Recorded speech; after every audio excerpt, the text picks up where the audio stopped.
Guys, അസ്സലാമു അലൈക്കും. Welcome back to my channel കുഞ്ഞിയ മൈ ഡ്രീംസ്. അപ്പോൾ ഇന്ന് പിരിവിട്ട് പുറത്ത് പോയുള്ള ഫുഡടിയുടെ വീഡിയോ ആണ് ഞാൻ നിങ്ങളുമായിട്ട് ഷെയർ ചെയ്യുന്നത്. അങ്ങനെ തിരുവല്ലയിലെ ഫേവറേറ്റ്സ് എന്ന് പറഞ്ഞൊരു റെസ്റ്റോറൻറ്റിലാണ് നമ്മൾ പോയത്. ഇതാണ് കേട്ടോ ഫേവറേറ്റ്സ് റെസ്റ്റോറൻറ്റിലെ മൊത്തമുള്ള ആ ഒരു സ്പേഷ്യസ് ആയിട്ടുള്ള ഏരിയ. അങ്ങനെ ഞങ്ങൾ എല്ലാവരും ഒന്ന് ആസനസ്ഥരായി. ഈ ഊരുചുറ്റിൽ സ്ഥിരമുള്ള കലാപരിപാടിയല്ല കേട്ടോ. കുറേ വർഷങ്ങൾക്ക് ശേഷം ബ്രദേഴ്സും കസിൻസും ഒക്കെ ആയിട്ട് പുറത്തുനിന്ന് പോകണമെന്നുള്ള കൊതിയുടെ പുറത്തിറങ്ങിയതാണ്. സോ വീഡിയോസ് ഇഷ്ടമാണെന്നുണ്ടെങ്കിൽ ചാനൽ ഒന്ന് മറക്കാതെ ലൈക്ക് ചെയ്ത് ഷെയർ ചെയ്ത് സബ്സ്ക്രൈബ് ചെയ്യുക, സപ്പോർട്ട് ചെയ്യുക, മാക്സിമം ഫ്രണ്ട്സുമായിട്ട് ഷെയർ ചെയ്യുക, സബ്സ്ക്രൈബ് ചെയ്ത് തന്നെ കാണാൻ ശ്രമിക്കുക. ഏതൊരു റെസ്റ്റോറൻറ്റിൽ ചെന്നാലും ഉള്ള ആദ്യത്തെ കലാപരിപാടിയാണല്ലോ മെനു നോട്ടം. അങ്ങനെ മെനു ഒക്കെ നോക്കി ഞങ്ങൾ ഓർഡർ ചെയ്ത ഐറ്റം ആണ് ഇതൊക്കെ കേട്ടോ. ഗാർലിക് ബ്രെഡും മാഷ് പൊട്ടറ്റോ ഉണ്ടായിരുന്നു, പിന്നെ ബീഫ് സ്റ്റേക്ക്, റോസ്റ്റഡ് ഗാർലിക്, മഷ്റൂം സോസ്, ഒരു മിന്റ് ചട്നി, പിന്നെ റോസ്റ്റഡ് ടൊമാറ്റോ. അപ്പൊ ആദ്യം ഇതാണ് നമുക്ക് മെയിൻ കോഴ്സ് ആയിട്ട് വന്നത്. ഇവിടുത്തെ ബീഫ് സ്റ്റേക്ക് ഭയങ്കര ജ്യൂസി ആണെന്നാണ് നമ്മുടെ കൂടെയുള്ളവർ പറഞ്ഞത്. എനിക്ക് ഫസ്റ്റ് ടൈം ട്രൈ ആണ്. പിന്നെ നമ്മൾ ബീഫ് സ്ട്രോഗനോഫ് വിത്ത് ബട്ടർ റൈസ് ആണ് ഓർഡർ ചെയ്തത്. അങ്ങനെ എല്ലാവരും പതുക്കെ ഓരോ സാധനങ്ങൾ ട്രൈ ചെയ്യാൻ തുടങ്ങി. 2 കുഞ്ഞു കുട്ടീസിനെ മാത്രമേ കൂടെ കൂട്ടിയിട്ടുണ്ടായിരുന്നുള്ളൂ. ബാക്കി വലിയ മക്കൾസിനെ എല്ലാം വീട്ടിൽ നിർത്തിയിട്ടാണ് പോകുന്നത്. കാരണം അവർ ഹാപ്പി ആയിരുന്നു. വീട്ടിൽ നമ്മൾ സ്പെഷ്യലായിട്ട് അവർക്ക് ഫുഡൊക്കെ ഉണ്ടാക്കി വെച്ച്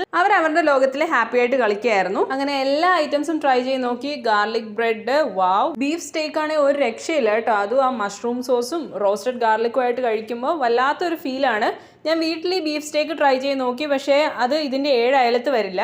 മാഷ് പൊട്ടറ്റോയും നല്ല ടേസ്റ്റ് ഉണ്ടായിരുന്നു. ഇനി ഈ ഇറ്റാലിയൻ ഡിഷ് എങ്ങനെ ജർമ്മൻ രീതിയിൽ കഴിക്കുന്നുള്ള എൻ്റെ ഒരു ആങ്ങൾ ഇപ്പോൾ ഡെമോൺസ്ട്രേറ്റ് ചെയ്ത് തരും. നമ്മുടെ ബീഫ് സ്റ്റേക്കിന്റെ പീസ് എടുത്ത് റോസ്റ്റഡ് ഗാർലിക്കും ആയിട്ട് ചേർത്ത് മഷ്റൂം സോസിലൊന്ന് മുക്കി ഒന്ന് കഴിച്ചു കഴിഞ്ഞാൽ ഉണ്ടല്ലോ എൻ്റെ മോനെ സൂപ്പർ. പിന്നെ ഇതാണ് കേട്ടോ ബീഫ് സ്ട്രോഗനോഫ് വിത്ത് ബട്ടർ റൈസ്. ബീഫിന്റെ ഒരു ക്രീമി ആയിട്ടുള്ള കറിയിൽ ഓണിയനും മഷ്റൂമും ക്യാപ്സിക്കോ ഒക്കെ കഴിക്കാൻ കിട്ടിയിരുന്നു. വായിലേക്ക് ഇറക്കുമ്പോൾ പല ഫ്ലേവേഴ്സിന്റെ ഒരു എക്സ്പ്ലോഷൻ ആയിട്ടാണ് തോന്നിയത്. പിന്നെ നമ്മളൊരു കട്ടൻ ചായ ഓർഡർ ആക്കിയായിരുന്നു. ഒരു ഡെസേർട്ട് ഐറ്റം കഴിക്കാന്നുള്ള പെട്ടെന്നുള്ള ഒരു ആലോചനയിൽ വന്നായിരുന്നു. അങ്ങനെ ടിറാമിസു ഓർഡർ ആക്കി. അവള് കൈ കഴുകാൻ പോയ സമയത്താണ് നമ്മൾ ഓർഡർ ആക്കി. അതാണ് ഓടിപ്പടിച്ച് വരുന്നത് കണ്ടത്. അങ്ങനെ നിമിഷ നേരത്തിനുള്ളിൽ ടിറാമിസുവിന്റെ കാര്യത്തിനൊരു തീരുമാനമായി. പുരപ്പറമ്പിൽ ആന കയറിയ പോലെ ഉണ്ടല്ലേ. നമ്മൾ കഴിച്ച ഒരു ഏരിയ ആണ് കേട്ടോ ഇത്. നമ്മുടെ മോസ്റ്റ് അവൈറ്റഡ് സാധനം കയ്യിലെത്തി, ബില്ല്. അങ്ങനെ ഓരോരുത്തർ ബില്ല് അവലോകനം ചെയ്തുകൊണ്ടിരിക്കുകയാണ്. എങ്ങനെ പിരിക്കണം, എവിടെ പിരിക്കണം, എങ്ങനെ പിരിച്ചാൽ ശരിയാവും ഒന്നും അറിയില്ല.